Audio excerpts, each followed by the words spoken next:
Hey everybody, I am not in my car. I was trying to run, but my food wasn't digested, and then I was walking, and then I was praying, and then God said, I need you to share what I just told you. So I was like, okay. Um, so excuse my exercising face.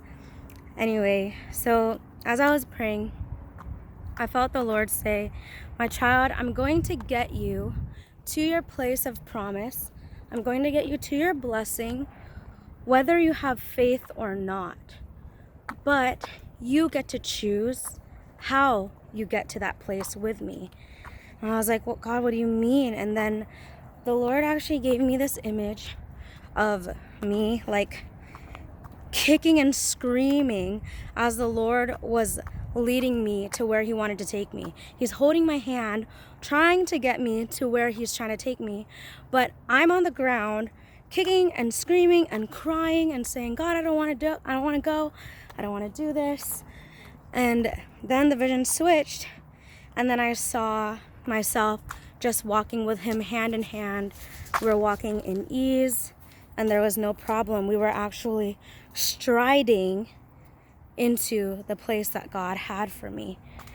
And what the Lord said was, Sarah, you get to choose whether or not you walk with me surrendered and yielded, or just walking in fear. Like, we get to choose how we follow God. We get to choose whether or not we trust him. For the past few days, the Lord actually has been asking me nonstop, do you trust me? Do you trust me? Do you trust me? Of course, every time I say yes, but the more that God asked me that question, I was like, God, I think I trust you. And I thought about Peter in the Bible, where God asked him over and over, do you love me? Do you love me? Do you love me? He said yes every time, not knowing that in his heart he was still going to deny Jesus. And in the same way, when God asks us a question over and over and over again, it's because he already knows, but he wants us to examine our own heart. And with what he was showing me, I realized there are a lot of areas in my life where, God takes us through places and seasons and experiences that we don't understand. Things that feel like horrible setbacks, things that feel or are betrayal or disappointment or loss. And we look at what's in front of us and we're like, God, there's no way that you're going to get us to where you've promised us. I think about the Israelites. God had given them a word, and yet they were all focused on the walls and on the giants and on the things that made the journey look impossible, the things that made the promise look impossible. And the thing is, it's like, if God says something, he means it. And if God said he's going to do something, he's going to do it. But the Israelites, they prolonged their journey in the wilderness. What was supposed to be such a short trip ended up being 40 years because they were not yielded to God, because they didn't trust God. They didn't actually listen when God told them to believe him and walk in obedience, because they actually focused on their fear more than they focused on what God was telling them to do. And in many ways, a lot of us are going through a season with God. And I know this is true for the body of Christ, because for some reason, God has chosen Shelter in Place to be the time for everything in people's lives to just fall apart all at the same time. Am I right? Leave a like below. I'm just kidding. But I'm serious. Like, God is taking people through situations that make us feel hopeless, but really God is trying to squeeze us and press us and crush us for the sake that we may be built up to be made more like Christ. And what he's doing is actually increasing our faith and bringing us to a deeper place of intimacy with him. But we have the choice. Are we going to actually stop, be still, and listen and believe in what God is doing?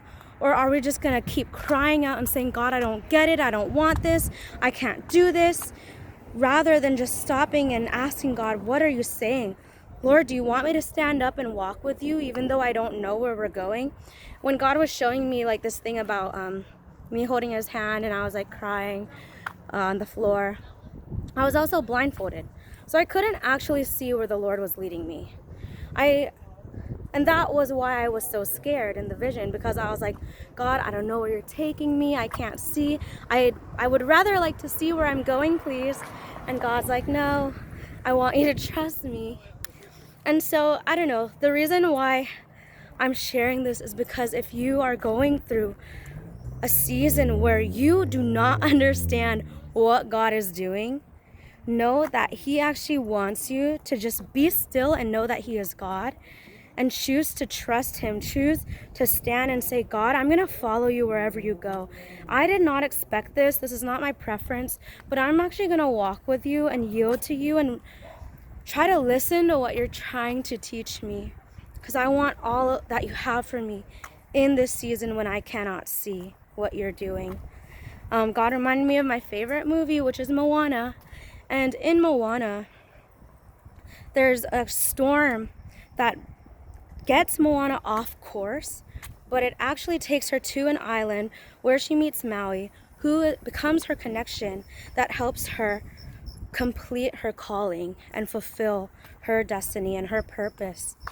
And God was reminding me that the things that take us off course, the things that are convenient that we think actually got us further from what we were meant to do, those are actually the very things that God uses to bring us exactly where we need to go and bring us exactly to the people who we need to be connected to, so that we can walk into our promise or complete the assignment and calling that God has placed in our lives right now.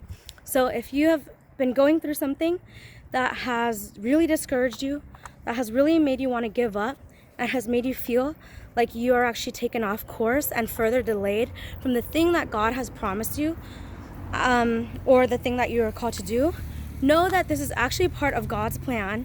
And I'm speaking to myself right now.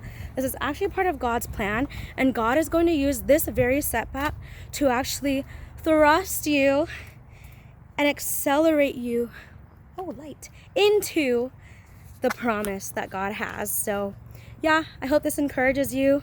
I think it encouraged me. So have a wonderful night. I am going to finish my run/walk. God bless you guys. Thank you.